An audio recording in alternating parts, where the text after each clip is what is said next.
Hello, and welcome to Everything Remade, a podcast that I hope is about growth as much as it is about music.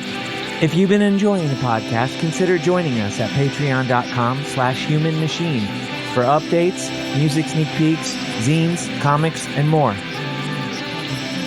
Now I'd like to play you something.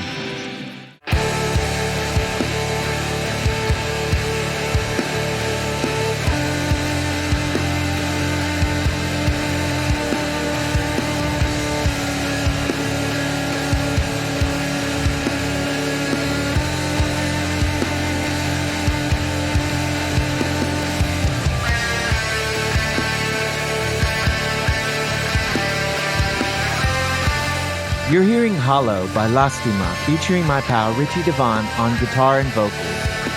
Hear more from them at lastimamusic.bandcamp.com.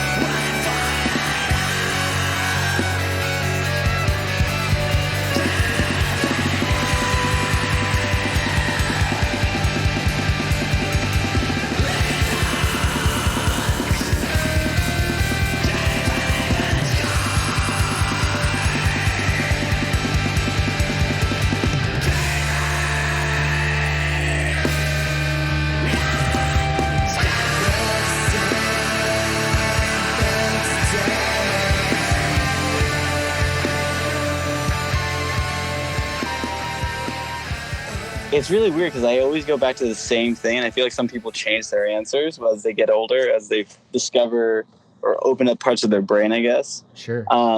But like, yeah, there's like I used to live, my family and I used to live in Panama where we're from and stuff.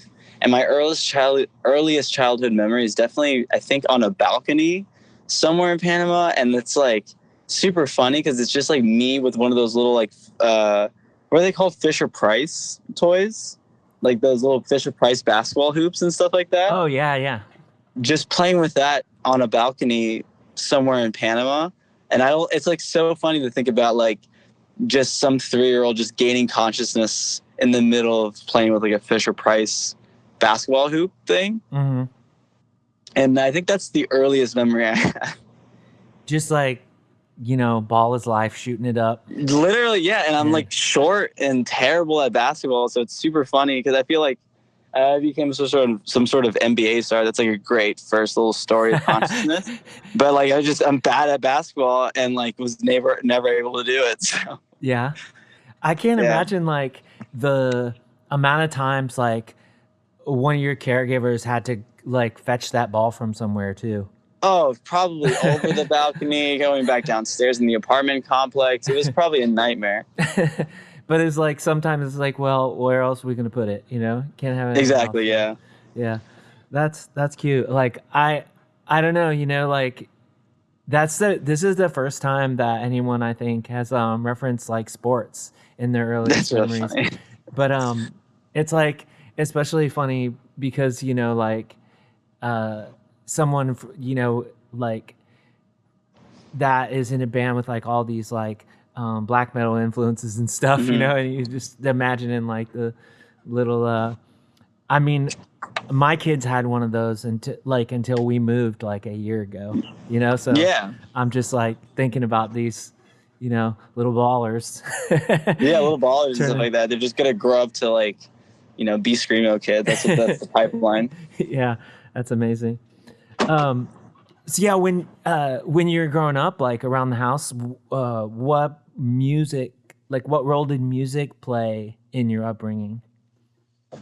It was, I don't come from like a family of musicians and stuff like that. So a lot of the music was like very like what you heard on the radio or what was like culturally like just a thing to play. Like I said, my family's from Panama, so like a lot of the music in the house was like a lot of like what we call música típica and like kind of Latin pop artists. My mom was a big my mom and my sister were big Shakira fans and Ricky Martin fans and stuff like that. So that was always going on. And my dad was like, so we had like that side of the house, and then my dad, who is also American, had a lot of like classic rock going. Mm-hmm. So it was just like this whiplash of like 60s and 70s rocks, like Crosby, Stills and Nash and Led Zeppelin and Black Sabbath, and then like swing right back to like, really old like Spanish, like not reggaeton, but like typically like, yeah, music that has a lot of accordion or, just upbeat Spanish Latin music. So it was a weird little mixture in my house. I'm sure anyone listening from the outside was very confused of what these styles of influence were. Mm-hmm. But yeah, that's kind of like my early experiences of music as far as like what I experienced as a kid at home. Yeah. Did you gravitate to any of that like immediately, or wasn't it until you like became older and like sort of develop your own tastes and stuff? I feel like it's kind of when you're a kid, you kind of just listen to whatever anyone puts on. Mm-hmm. So it was like that for a while until I have an older sister, so she's like 9 years older than me. So she was like truly a 90s kid, born in the late 80s and everything. And so she experienced the 90s, like actually an actual 90s kid, not like me, like born like mid 90s and everything. So a lot of music she was listening to eventually made that way back down to me.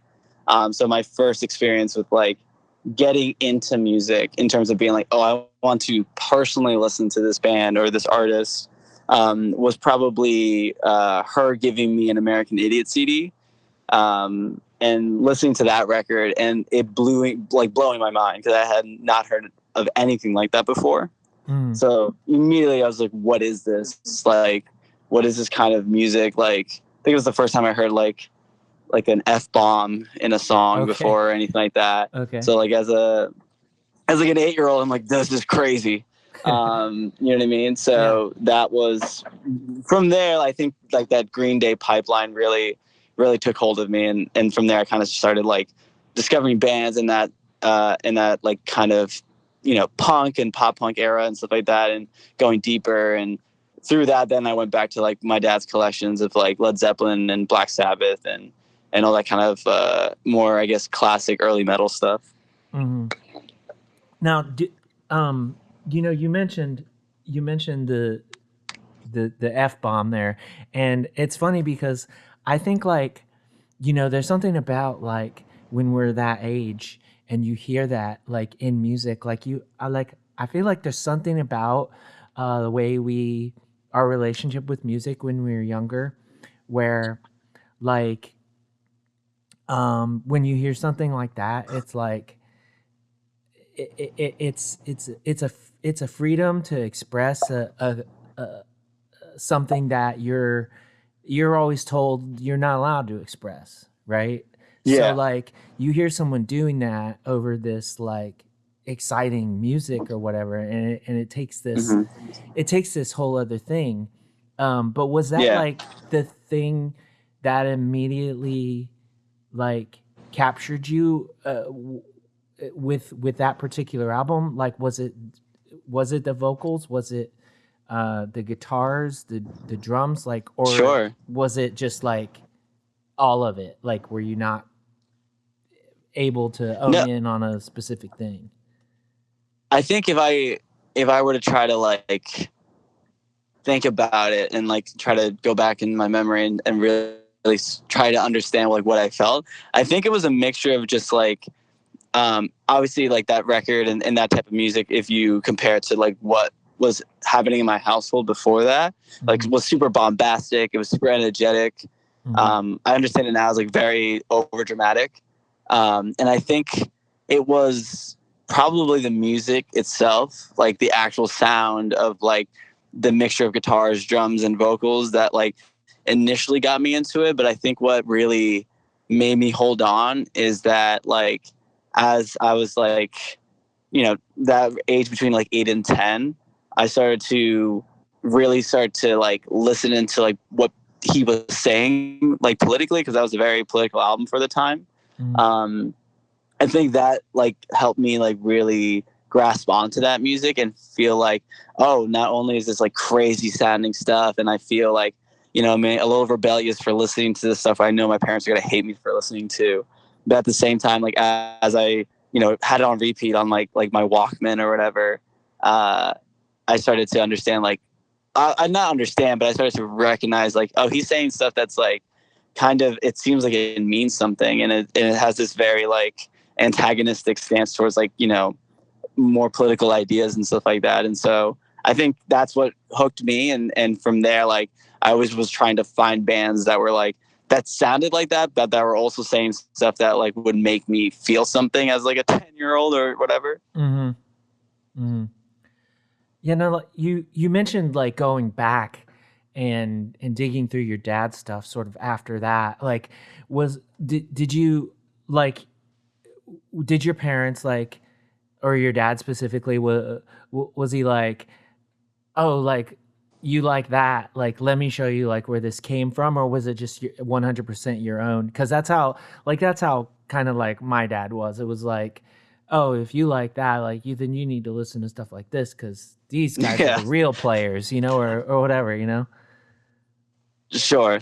No, I feel like that is the typical dad thing to happen, right? It's Sure. just like, oh, you're listening to this cool new thing or whatever like that. Like, it's got nothing on this old stuff I used to listen to. Check this out. Right. So it absolutely was that. And you know, and to his credit, like, once like I started getting into it, like, and I had that, like, I crossed that threshold into, like, let's just say the word, like the term rock music or whatever. Mm-hmm. It did get me interested in the bands that he was listening to, but in that same way, because I had to be an annoying, rebellious little kid, like, he would be like, yeah, you know, like, this is my favorite stuff, but like, here's this too, like this like thing called like Black Sabbath. Like, I wasn't a really big fan of them, and Metallica, like, you can listen to them if you want, but like, I want you to listen to, like, I forget it was who. It was probably more like, yeah, Crosby, Stills, and Nash is the thing that comes to mind. But I'm in my head, I'm like, what is this thing that you don't like? You know what I mean? And so that Black Sabbath and more like kind of heavier stuff was just like, oh, let me get into that. And so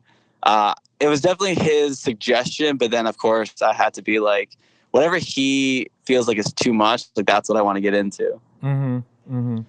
And it's probably like, you know, I mean, I'm not speaking for your dad specifically, but probably like in the instance of like Sabbath or, you know, even early Metallica or whatever, a lot of it is probably like your dad is like, I acknowledge that this rips, but like at the same time, lyrically, the song themes, like, you know, there's songs in Metallica about like cocaine and like, you know, like a dad is like, I don't know if I want to exactly like endorse this, you know, like, I don't want to be like, I don't want to, of course, my kid to be listening to Sweet Leaf 24 hours a day or whatever, you know. So I feel like even if it was like, yeah, exactly. You know, no. It's like, I remember one time my dad was like learning Been Caught Stealing by Jane's Addiction for a cover band that he was in. Oh, yeah. And I was like, oh shit. Because like, I don't know, my cousin and I like were like, we were notoriously like stealing like cassettes from JCPenney and stuff. And I was like, Been Caught Stealing, huh? Like, awesome. Where's that come from, you know? Yeah. But yeah, what's that? That's a wild thing to say. Yeah. Well, imagine that. But yeah, that's really cool. Like, and I mean, like, I definitely can relate to like sort of being like, no matter like, I can't specifically remember like when my dad would be like, oh, like, check out this or check out that. I don't remember like hearing it and thinking it was cool and like and acting like it. I remember just being like an ignorant little kid, like, oh, this isn't punk, I don't care. And then like later on being like, nah, this is kind of cool, you know, like way later. But yeah. But yeah, it's just like one of those things, like sometimes you just have to go back and find it sort of more on your own, and then you're like, oh, I get it now, you know?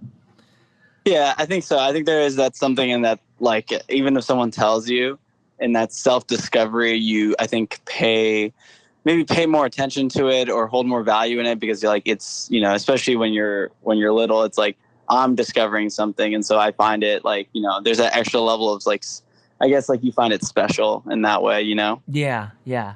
Also, like, I think there's a value in having a clean slate, like when you hear something, you know, 100%. like Yeah. it's like this thing that like it's this thing that we talk about in like comics a lot, right? Like I love comic books, and one thing is like that's it's so unique to comics is that like when or you know just like reading in general is like when you read it, you're the only one that's reading it, you know. It's not a movie where you're sharing the experience like with people. And so I think it's kind of similar like when you just discover something on your own and maybe your only impression is like the album art or whatever, you know. Sure. You don't know how it's supposed to sound, and then when it comes on, it just like takes its own shape in your mind, you know. And Absolutely, yeah. Yeah, and I think that's one sort of like proof of that idea is like how have you ever like asked somebody like what somebody sounds like and you just hear the wildest responses like that just don't make any sense? I think that's like part of it, right? Like no, for sure. It's like, what were you trying to get out of it? Like, what did you want this to sound like? And maybe it's like not to other people. You're like, how did you hear that? Like, where was that coming from? And sometimes people are just like, you just like, okay, that seems kind of wrong. Like, you know, I feel like I get that. In any project I've been in, like music wise, like in a band or whatever, like it's always interesting to hear that because I think a lot of bands, especially local bands, right? Like they get that. They're like, you guys sound like this, right? Because everyone's like, especially if it's the first time seeing you, mostly if you're a local band, you're playing something new, like somewhere new, I should say, like someone's going to try to like connect you with a reference they know, right? And like that's their way of complimenting you and everything. It's always interesting when any band that's even lasting or whatever has gotten like bands I've never heard of, or even better yet, like bands I personally just like think are fine, but they're like, yeah, you really sound like this. I'm like, really? I don't. That's so strange because like I've never listened to this band, or like they're not even a point of reference for me. So like, and when I listen back, I don't see it, but it's interesting to see people make that connection, and like you get the wildest responses. When that happens and stuff, it is interesting to see people's like train of thoughts and like the way they like kind of rationalize things and stuff like that, and what sounds they connect to each other, you know? Yeah. So what would you say that the wildest responses have been? That's a really good. I think we've gotten like a lot of stuff, you know. Obviously, like the second you put like blast beats in anything, and you have some chords like that are, I guess, more like quote unquote pretty chords around it and everything, you're gonna get like bands like Alcest. It's inescapable to not get like comparisons to like Death Heaven. Obviously, they're both big influences on me and everything. I think the wildest one though was probably someone trying to be like, yeah, you guys are sick. Like, you guys don't necessarily sound like it, but I get the vibe. You're kind of like a symphonic metal kind of vibe. You know what I mean? Like a Nightwish or something. And I was just like, which was like, they meant it in a good way and everything like that. And Nightwish is like the best kind of corny. But I was just like, I don't know how you hear that. Like, I really, like, it did not connect with me. But I'm like, listen, if that's a cool thing to you and that connects you, like, you go for it. Yeah. Do you think it was just the violins? Like, probably. They like heard violins and like more metal, and like they heard a double kick part in violin. And they're like, you know what? Symphonic metal. Yeah. I don't know. It's been 20 years, so I don't really remember like some of the comparisons that my old band Akamili had, but like that's the band that I've been in where we had a violin, and it was like I definitely remember some very weird responses and just being like, yeah, I don't know, but like also like just people like normies or whatever weren't like versed in screamo like at all in 2003 either, you know, so like just more of a reference for it now. If you know, so I don't know, you know, A Chameleon would probably like now people would be like, oh, y'all sound like Under Oath, you know. Yeah, And exactly. we don't yeah. sound like Under Oath either, but like it would be closer, you know. For sure.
Yeah, I want to get back to, you know, the whole like, you know, working the violin into your songs and stuff, but first I want to go back to like where you were at, like when you were like, okay, like I need to start playing music, like I want to get a guitar and I want to go for it. Like you played some keys on your tracks. Did you start like with piano lessons at home or? No, not even. No. I think no, I started again, like it was one of those things that my parents and everything, like I do appreciate so much them trying like to support any kind of little thing I was trying to do, because I was mostly, you know, my parents like typical immigrant shit, like either you become some sort of like all-star like athlete or you become like a doctor, engineer, like those are the only two options like when you move to the States. So it's just like one of those things where you're like, okay, do one, and then you're like, I want to do music, and they're like, what does that even mean? Yeah. But they were still very supportive, I think, in the end. And so I remember, I think obviously I think there is a pipeline when you start getting into that age of like listening to like bands like Green Day, and then eventually like, you know, all that kind of 90s stuff. You start going back, Nirvana, Hole, Soundgarden, all those things, and Smashing Pumpkins, and like there's such guitar based music that like you go back and you're just like, oh, I want to do what I'm seeing these people do on like VH1 or whatever. Mm-hmm. And so I got a guitar because I was like, oh, that seems like a cool thing to do. And I remember that like originally I started playing and I kind of fell off of it. I wasn't practicing or whatever. But then a best friend of mine had also gotten a guitar the year like next, basically. And there was like this we started like liking the same music, and it was one of those things that we both started learning the same songs. And it became like a friendly competition of like who can learn the song faster and better. And eventually that formed into us like making like a little metal project when I was like 13. And I think that's just what it was. It was just like we liked what we saw these people doing, especially like, you know, going back to like 80s metal and everything. And was like, oh, we should do something like that now that we're learning these songs, and like we can make songs that sound like that. And I think it was just like, yeah, just following that kind of train, you know, like you start learning guitar, you start learning songs. Wait, I can play stuff like this. And then suddenly you get a group of friends and you just start, you know, trying to rip off like the best Megadeth riff you can think of, you know? Mm-hmm. Mm-hmm. Yeah, I was gonna ask like what 80s bands you were thinking of specifically. Like obviously, you know, Megadeth is a pretty.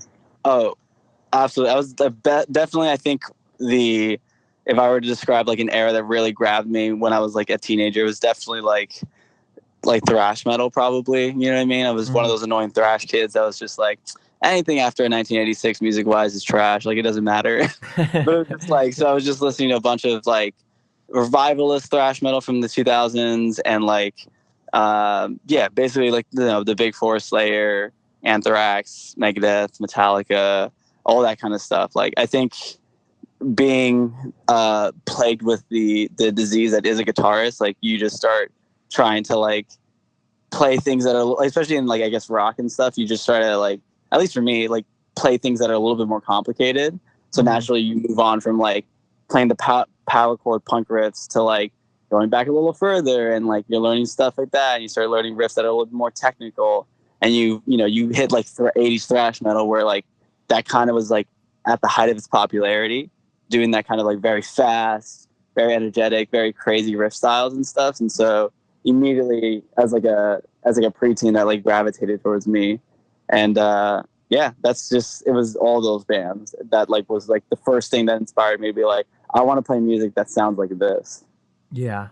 Yeah, I remember like, the first time when I heard some of that stuff, it's just like I was just like, I didn't like I never heard music that was that fast. And I was yeah, of course, yeah. I was like, anytime I heard something that was a little faster than something I heard before, I was just like, what's happening? Like, I need to. Yeah, exactly. Is there something that's faster than this? And exactly. No, that's so funny you say that, because I think I that is, if people like usually ask me like, what is your kind of musical journey or whatever through like stuff you liked, it was like finding bands and then someone being like, this band's heavier or faster than the last band you were listening to. I'm like, whoa, that's crazy. Like, what's more extreme than this? What's more extreme than this? What's more extreme than that? You know what I mean? Yeah. Like, just keep like kind of like, it's almost it was like that early thrash metal and like those rock records and stuff like that were like almost like a gateway drug, where I was like, oh, this is cool and fast. Like, is there anything faster or like heavier than this? Mm-hmm. And like, oh, check this out. And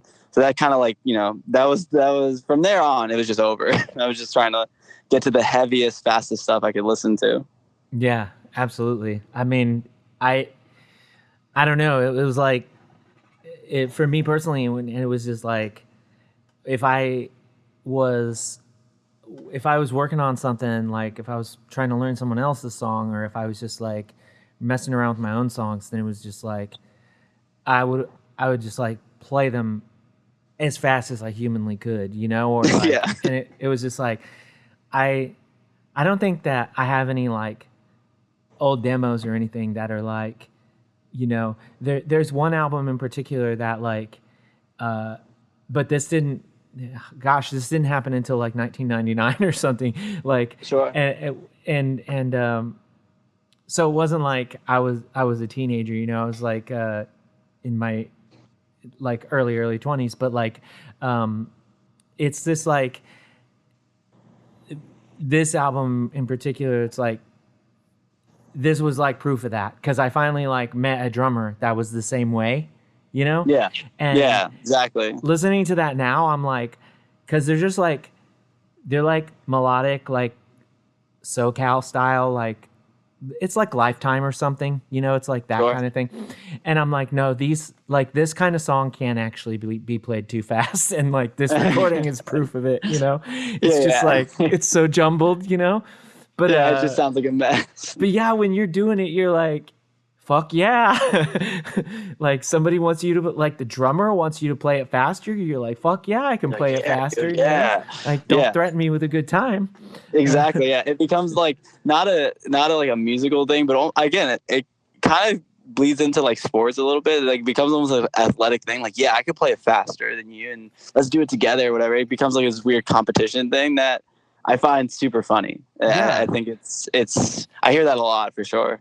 Yeah, and it's just like and the other thing is just like that, like I don't know, like that proving that you can do it, like yes, oh, yeah, exactly. Like, we thought we were playing as fast as whatever, and I want to play it faster, but yeah, and like I don't know, like now, like at my age, I've often said that like like when I am playing drums and I'm like, if I haven't played drums in a while, I'll play for like a week before I try to record anything or whatever. I'll play like every day for a while, and so I just got to, I got to build my stamina back up a little bit. Absolutely, and, I'm just like, I'll listen to something and I'll play it, and like I'll play something fast, like along with it, and then I'll have it in the DAW and I'll like speed it up and I'll play along with that, and I'm like, that is like probably the closest that that's my midlife crisis, It's like, I won't have like you won't see me in a sports car, like with, like no roof or anything corny like that. You'll just see me trying to play like way faster than I should be, like. That's awesome. That's, I feel like that's a healthier way to to go through your midlife crisis. Yeah. And it's like, it's free. I've already got the drum set. It's free. And also like, that's like, a legit like amount of exercise and stuff, cardio. Absolutely. You're kind of like, you're doing everything there. You're exercising, you're finding a little passion. It's the perfect thing to do. Yeah. Stress relief, all that stuff. Absolutely. All that stuff. But, so like, you're trying to like get your own bands and stuff going and everything, like from, early teens. Like when, like about how old were you and what was going on in your life when you like got to play like your first show? I think I started, my first show was with that friend I had, that me and him were basically like kind of like friends playing guitar basically, and we started a band, and that eventually like eventually I joined another band with another group of friends and stuff, and again that similar style of like that like 80s thrash metal thing.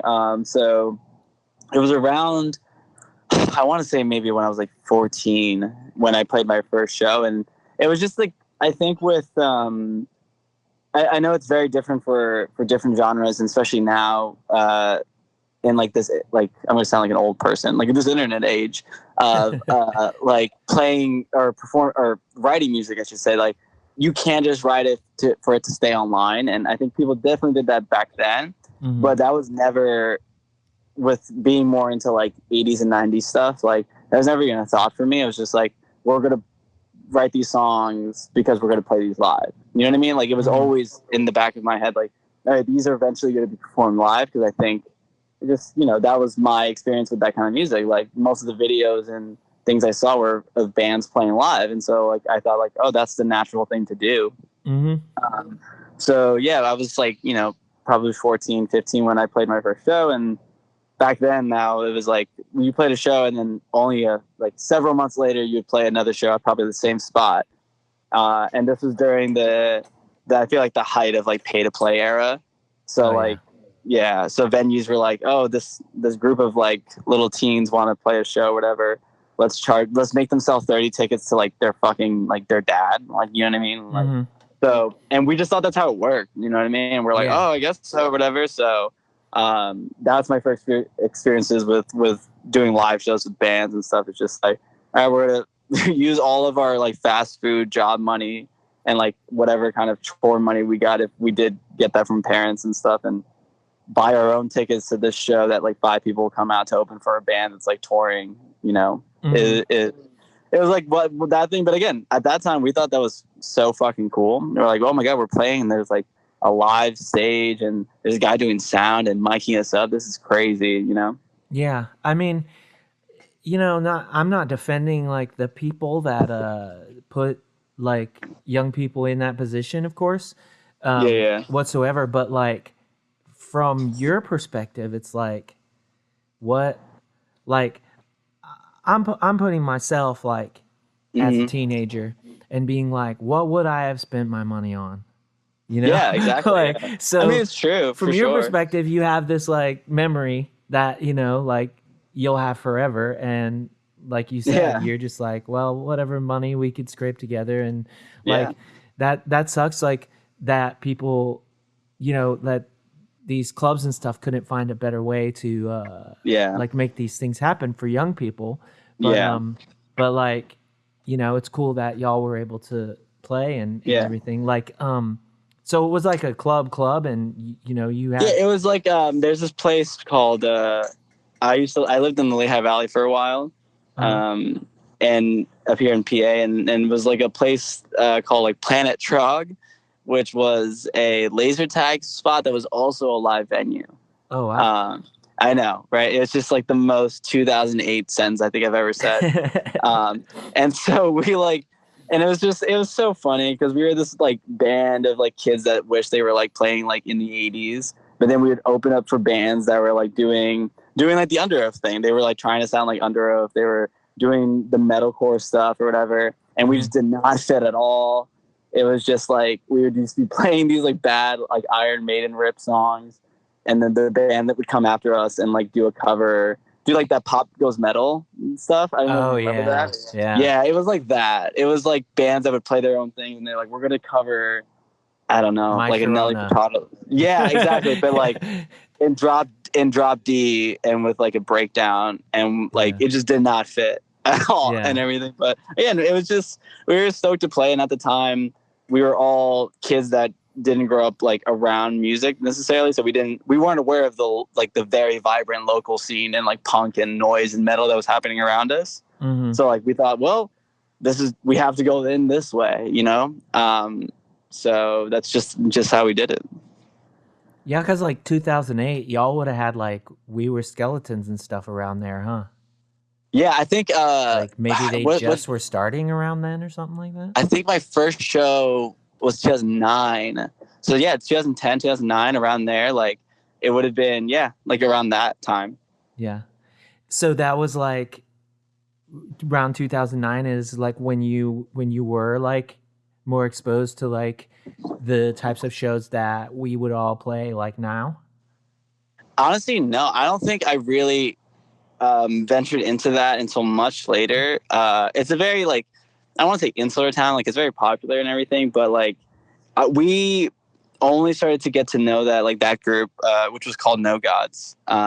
We only started to get to know that kind of stuff when we started going away from like playing metal shows, you know what I mean? Because the metal shows would be bands that sounded like either like they would sound like Under Oath or like Sleeping with Sirens, or they would sound like Born of Osiris and like that kind of deathcore shit. But then it was only until like probably 2012, 2013. I might be getting all these dates wrong, but like whatever. But like it was around then like where we started to play with like hardcore bands and VFWs and get to like actually like talk to bands that are our same age and doing stuff like that, that we then got, at least me, got exposed to like the local scenes of places, and where like there was no play to play and people that do come out, and like it does feel like more of a community and everything. So it was much later, and then when going back to the Lehigh Valley and thinking about this stuff is where I discovered, you know, the scenes that were happening around there and bands like Snowing and everything like that. So that's probably around that 2013 time where we got away from like the metal scene and started doing like more hardcore gigs, you know? Yeah. And just like with the music, like when that first hit you, was that another sort of like awakening for you where you're like, wait, like this whole other thing exists where people like are not just in it for themselves or whatever kind of thing? Yeah. Like, yeah. Oh, absolutely. I think absolutely. Yeah. And how did you like you were already like playing shows and stuff, but like then once you see that, did that ingratiate you into it more, or were you just like already on that path? I think that's a good question. If I were to think about it, I think doing the more, for lack of a better term, like set up institutional shows, like at these like more these clubs or whatever, like it got old. Even at that age, it got old really quickly because you're like, man, we have to sell. Like, I remember the thing that really, I think the two events that really made me go, this is kind of dumb. And I think that's around the same time, like we started playing more like, you know, basements and BFWs and stuff like that, was when there were like two events. There's a very infamous place called the Croc Rock in Allentown. That was a shithole run by like a shithole person. That's like a terrible guy. But it was like we got asked one time because we had played there before, and then one guy was like, hey, do you want to play? This is how he pitched it to us, like no joke, like, do you want to be the opening act for the Misfits? And we're like 16 and we're like, fucking yeah, of course, like that's awesome. But the thing is, like, we were technically playing the same day as the Misfits, but the venue had an upstairs and a downstairs, and so like we would sell tickets to play the show, but we played downstairs an hour before the show with the Misfits would start upstairs. And so it was like a weird like scheme. Like it was like the weirdest thing. I was just like, oh, okay. And it was that. And then I remember we played one of those dumb like Sumerian Battle of the Bands things when we were that young too.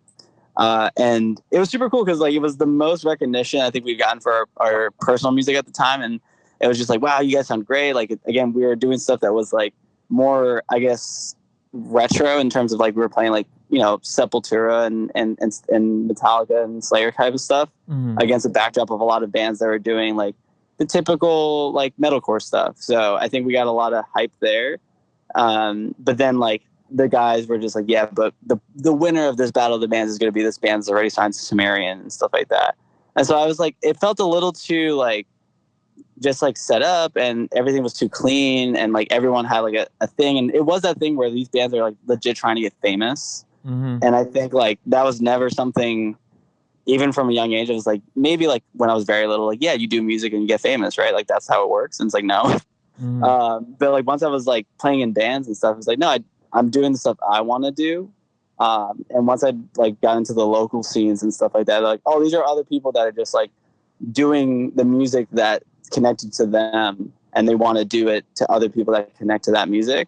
And like that felt like a much more organic and genuine thing to me. And I think that I think in most cases that would really inspire and like cultivate the sense of like, oh, like I can do this and there's a community around me that supports that and doesn't want me to sell 30 tickets to like some venue to play to, you know, no one.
I've never heard of a Battle of the Bands where it was like WWE style, like the winner's already decided. But yeah, it was kind of like that. It was like Battle of the Bands. Like it was just a promo thing. Yeah. You know what I mean? That you got local bands to add on to or whatever.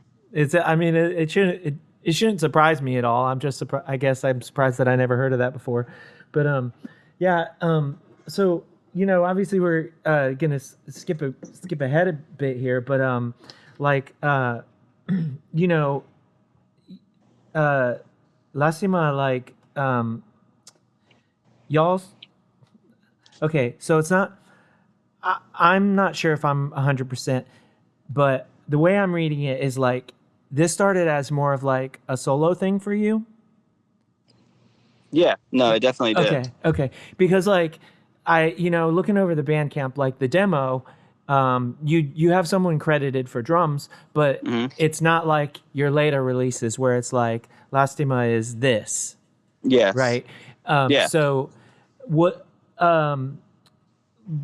Your first release was in January of 2020. So it's like this is like pre-pandemic. So yeah. Usually, if this was 3 months later, then I would just jump to that conclusion. Okay, this was your pandemic baby. You're like, well, it's time for me to finally roll those out. But you were already there. So like, was the demo sort of like, were you like, I'm going to do these songs and then I'm going to construct a live band? Like I'm going to put these up to find players? Or was this just like, I want to do this by myself. I've got these songs. Like, what was the, impetus for that first demo? Yeah, what the thing is, I knew the pandemic was coming. You know what I mean? I had the intel, and so I was just like, I knew I had to go solo. No, but I think it was one of those things like coming out from that, like to connect, I guess, the two questions, the two eras, I guess I would say. Mm-hmm. Like from the No Gods, like it was a very heavy band. And at that time we had like taken like a hiatus, like, you know, people were going to school, people were having lives and stuff like that. So I had moved to Philly at that point. So I was like definitely like aching to do something creative. And I remember I was just like, I kind of want to do something like I haven't done before, which is like make music that isn't like primarily like quote unquote riff based. Like I wanted to do something that was a little bit more like song structure based and like, you know, chordal and harmonic and everything, and based off like a lot of the influences I was listening to at the time from like, you know, screamo and black metal and everything, and the typical black metal fashion. I was just like, I'm just gonna do it myself, and just start putting these songs together and on Logic Pro and just kind of go through it and see what I come up with and everything. And I remember I threw this little like kind of chord progression together and like did, you know, MIDI drums or whatever. And I threw it on Instagram, and I remember my phone blowing up from friends being like, what is this? Like, this sounds crazy. This sounds so good. Like, what is this? And I remember being super shocked because it was just like a little like whatever thing I did to try out. Like, I'm sure you've done it the same way where you're like, I'm just going to exercise this musical idea and like whatever, you know, comes up of it, I'm just going to move on. But then I got a weird, like positive response from it, from friends and people that don't even like that kind of stuff. So I was like, all right, let me just keep moving around and doing that. And eventually that song became on the demo, the song called Inevitable. And it started on my own. And I think our drummer that we have now, Samantha, she has been part of the project for a while. And so she's just the drummer, like she's just the Philly drummer. So, you know, immediately I was like, hey, do you want to do this thing with me? And they were like, yeah, of course. And so they, you know, threw some blast beats and everything. And eventually it was just me and her. And then like I slowly, like the people I play music with or the friends and stuff, it was started off much more of like a collective project where I would just ask for people to collaborate with it. Mm-hmm. And through that, I found people that was just like, hey, do you want to just keep doing this? So it was a very short-lived solo project in terms of just like, I didn't stick long with that idea because I think, like I said before, for me, I don't think I can write music or put music together that I don't eventually see performing live. You know what I mean? Eventually, that's always going to be, I think, where my inclination goes to. Like, I want to be able to perform this in a live setting. So I think that naturally, like, as I started, like, you know, people started being interested in playing this kind of music with me. Eventually, it just led to like forming a band that like now plays a ton of shows. You know? Yeah, that's awesome. So you know, for people who aren't familiar, you like the majority of your songs hang around the 7-minute mark. Is that like, is this just like, does your writing process just always take you there? Or are you like, do you feel like you're comfortable with that length and it just keeps happening? Or like, if you, now you do have shorter songs, you know, like one of the songs like 4 minutes or whatever. How do you know, like, what happens to where you feel like, okay, like I need to keep going, or like this, or I'm done? Yeah. It's so funny. It's so funny because like I think anytime I demo something or I write something and I look at the minute mark, my immediate question when I see that when I see 7 minutes is like, what happened? I do have that same time like, what? How did I get here? Like it's absolutely not purposeful. I think it's just something. I think it has a lot to do with the influences, and I think that and how my brain works. Like, you know, if I go back to like the black metal and the kind of American black metal stuff, like all those songs like Wolves in the Throne Room and everything and all that kind of stuff is like 10 minutes, 9 minutes, like these super long songs. And for me, like coming from like listening to a lot of metal, especially back in the day, like those songs were also really long. So I think there was a certain thing where like that must have just instilled something in me. And so now when I write, like I kind of I don't have a timestamp in mind. I kind of just write until the idea feels like finished. You know what I mean? Like I feel like the idea is like, okay, this naturally goes here. It feels like it should go here or whatever. And then they end up being like 6-7 minutes, you know, and that's even with like sometimes, and maybe this is a thing where I'm just always trying to get better at the songwriting process. So even in writing for this first record, like it's a lot of like going back and making sure like, am I sitting on any idea too much? Can I trim any fat or whatever like that? But it's always coming from a place where like, I need to hear the idea finished, and there's something naturally that happens for me that when I get there, I know like, okay, this is the end. And apparently that's between 6 and 7 minutes. Yeah, very fair.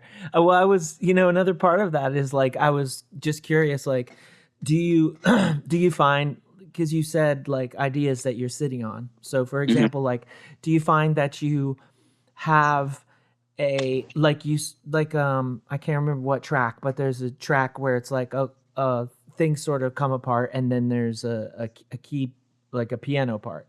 So like, is this like, you're like, that's going in the track, so how long until that happens, and then how long does it build from that until the end? So does this, like, obviously this is like a factor in how long the song becomes, but like by that same merit, like, how do you, like, do you go into it knowing this is going to be about in the middle, or do you just like, you got that in your back pocket and you just start? I think it's always a mixture, right? It depends on what these like what started the concept or the idea of that song. Because if you've noticed, we don't have a full length yet. We're working on it, but like it's so like it's these songs are a lot, like as far as like, they're, especially now, like people are used to 3-minute songs and everything. I'm just like, hey, could you have another 4 minutes? And so I think these songs are a big process and everything. And so sometimes they start with a piano idea, and I eventually go like, okay, I love that idea. Maybe it can go somewhere in the middle of something I'm already working on, and so it's usually a collage of things, like it starts from a guitar part or a chord or anything like that, and then eventually, if I feel like, it'd be boring to keep playing this on guitar, maybe we can find a way to change dynamics and change the feel of the song and move this into piano parts. It's always a mix of things. I think it depends on what the idea is. Sometimes it's a piano first, sometimes guitar, sometimes it's literally like a drum beat I really thought of and I liked, and I was like, I want to form a whole hook with this drum part and like build a song around that. It's kind of sporadic. Yeah. I mean, anything that's like has an eclectic feel to it or whatever, I feel like the ideas, generally they just come from wherever. But that, when we briefly touched on, the instrumentation of the band earlier, and someone that's been with you like pretty much the whole time is the violinist. And now I'm assuming you were like, I need to find someone who plays violin, or did the violinist just sort of like, did that just happen? It was one of those things that I had met Twee just going to shows here and stuff like that. I had seen one of a band she was in at a one of these local like bar type venues around here. I can't even remember which one. And yeah, we were just hanging out and everything, and I met her, and we both went to music school, so I immediately connected. Like, these are two like music school nerds and like the metal scene. Like, immediately there's a connection formed. So I think when I was working on the first song that has her on it, it was one of those things like, hey, I've always liked strings, and I've always liked more, very, I guess, to use the term cinematic, I guess, stuff in music that doesn't necessarily always have that. So I was just like, hey, do you want to be a part of the song and everything? And we were working together, and I think we had a really good like chemistry working on the music together. So every time, like, it just became a thing where like, hey, do you want to keep writing this kind of stuff with me? And she was down, and we just kept doing stuff where I would write something, and just have her expertise be like, what should go on this track and stuff like that, and then kind of edit and build around those parts and everything. And yeah, it was very organic, I have to say, like, which I always prefer. Like, it felt like a thing, like, oh, we both really wanted to do this, and we both like the material that we're doing, and so we just kept doing it. Yeah. Yeah, somebody commented on one of your on one of your, like, someone who like bought the album and can leave the comment on Bandcamp, that that the violin never feels like an afterthought, and I thought that was particularly true. And like, you definitely do hear that when you hear strings, or a lot of times it's like probably not even strings, it's just like digital, like somebody just adding it themselves, which is like, if that's what you got to do to like make your thing happen, then go for it, right? But like Twee is like incredible, obviously. She's amazing. And so like that was another part of my question, was like, or like, when you find someone like that and it works the way it's been working, do you just like, oh, I'm not letting this one go, No, of course not. Yeah, right. Right, because like it's one of those things that are just like, oh, this really works. And I think that's a big point of pride, I think, with me and her. Like, I also don't like that. And I remember reading that comment, and we've had that said to us before at shows, that like, it doesn't feel like it's something that is an afterthought to make it sound cinematic, right? To make it be like, oh, I want this part to sound sad or big or dramatic, so we're going to like add violin. Like, and it's fine to do MIDI and stuff like that, but sometimes it can feel like an afterthought. And I never wanted that. I never wanted anything in the songs to feel like it's doing a bit, or it's or there's some novelty to it, which I think when you eventually add any sort of, I guess, non-conventional stuff to any kind of a music, like, again, it could be anything from violin to accordion to like whatever, bongos and stuff like that. If you want to do that, like, I think it can immediately come off as a novelty if you don't like think about it, or you don't have that instrument in mind when you're going into it. Yeah. There's that whole thing, like, where people are going to be like, this doesn't need that, or whatever. Yes, you know what exactly.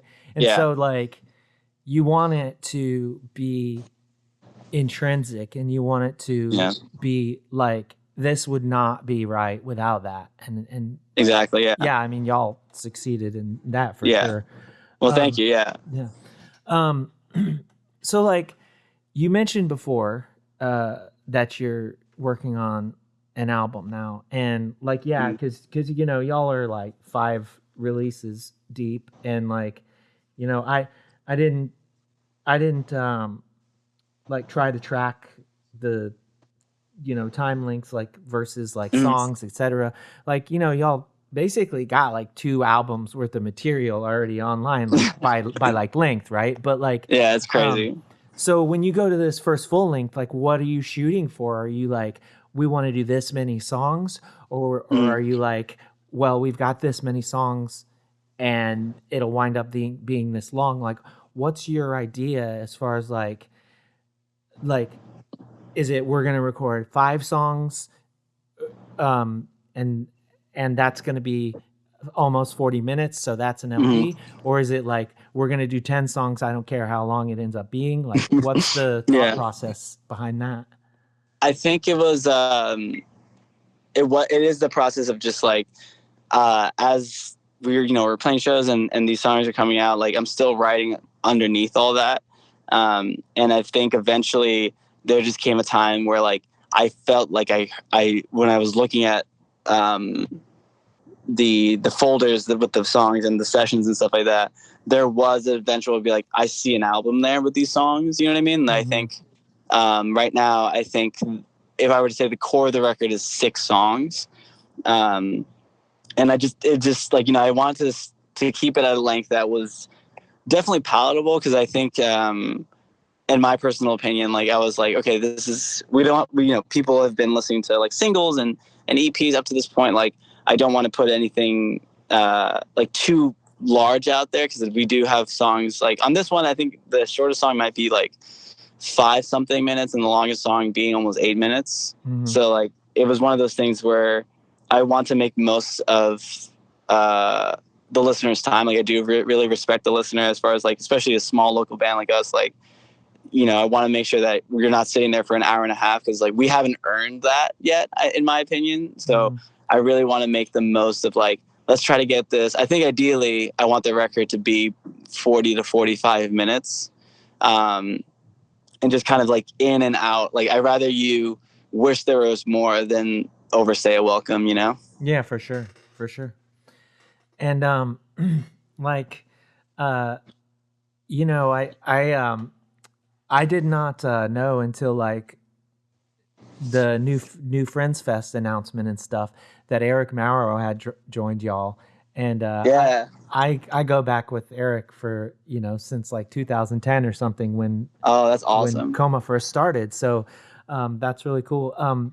So now that like, you know, you have like sort of a like a set, you know, members, and you know, y'all have been playing out a lot and stuff. Is it, you, like you said, you have like your folder of songs, like is this like, you know, you send everybody like, this is what we've been doing, and then you all like bring it to practice or whatever, rehearsal, and start going through it? Like how do the songs like become from like your initial ideas to like the realized versions? Did a lot of back and forth? It can be. I think it's a process that I think even up until very, very recently, like I'm still, if I'm being honest, I'm still figuring out. Like I've never, for most of the time I've been playing music, I've never been the sole writer. So being one of the main writer here, and this being like the main like thought child of mine, like I'm still, you know, trying to figure out the best ways to like incorporate collaboration from people, but then also like them understanding, like being like, hey, this is your project. Like we want to make sure that like your vision of whatever this is like coming to pass and stuff like that. And I think I'm still figuring out that balance and everything. But I think up until now, the thing has been like, I've written like, let's say anywhere between like 70 to 90% of the song. And then I'll bring it to, you know, be like, hey, this is the song. Like, here are the parts, like, you know, familiarize yourself, and then we'll come in and we'll practice and we'll go through it. And, you know, I want to see, like, you know, what is Sam going to do on drums? Because I'm not a drummer. Like, I can get by on a drum set, but, like, God, if you heard the demos of me playing drums, you'd be like, this is atrocious. Like, what is going on? So, like, I trust her to just, like, hey, just clean this up. Like, you know, what can be better here and stuff like that. Because I definitely don't want to. I feel like a big fear of mine is I don't want to get into like an echo chamber where I think my ideas are like the best ideas for that. And I think I want to be able to like give it to the other people, because obviously I trust and love the people that play this music with me. So I want to be able to trust them to be like, hey, this doesn't work. And then to go back and be like, okay, let's rework this. Or then to be like, you know, I have this idea that could go here instead. You know what I mean? And this just use that. So I think it's one of those things where I think I conceptualize it first, I demo it out, and I bring it at like about 80% or 70% to the group. And then from there, we piece everything together. And like for certain things like Twee's violin, like I may have an idea, but I trust her so much, and she understands the assignment so well that like we just get together and we rip a bunch of lines and we edit around them and stuff like that. And so she's writing a majority of her parts too. So it's as collaborative as it can be when, you know, I'm behind a desk and using like a session Pro Tools and stuff like that and bring it to someone else, you know? Yeah. I mean, like you don't want to hamstring like your players, but like at the same time, you're like in a 7-minute song, like you're like, we need a really solid blueprint. Yes, exactly. Yeah, for sure. Well, yeah, it's been real cool chatting with you. I've been meaning to get in touch with you for a while, and so I'm glad we worked this out. I know you said that y'all have a lot of shows going up and soon, and I know that we'll see you at New Friends Fest here next month. Yeah, I'm really excited. But oh yeah, oh my goodness. But like, so what all is going on that you want to like leave people with, like, Sure. what have you got coming up and everything like that? I think right now, or 2 weeks away, we have another show here in Philly. We're opening up a show with Liturgy and Hers on their tour. Oh, awesome. So that's gonna be fun. Liturgy's Hunter's music has always been a really big inspiration for me and for this band.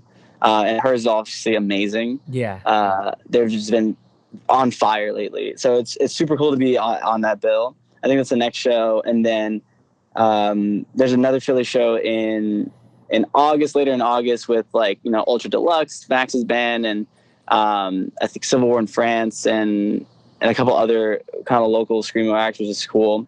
And then we're kind of just like laying low. We're in the middle. We just tracked the drums for this LP that's coming up, and it's happening like now. It's happening now. Yeah, like literally, awesome. We spent I think 3 days just tracking drums and spending long days doing it and stuff like so. We're in the process now of tracking that, and we're going to be spending the next couple months trying to like piece everything together and record guitars and vocals and all that kind of stuff. So hopefully by the end of the year, we'll have something that we'll be proud of and we'll be trying to put out there. But yeah, just a couple of shows. Obviously, New Friends is going to be the most exciting thing this year. And so yeah, just finishing off the year with some shows and just trying to get this record out. Awesome.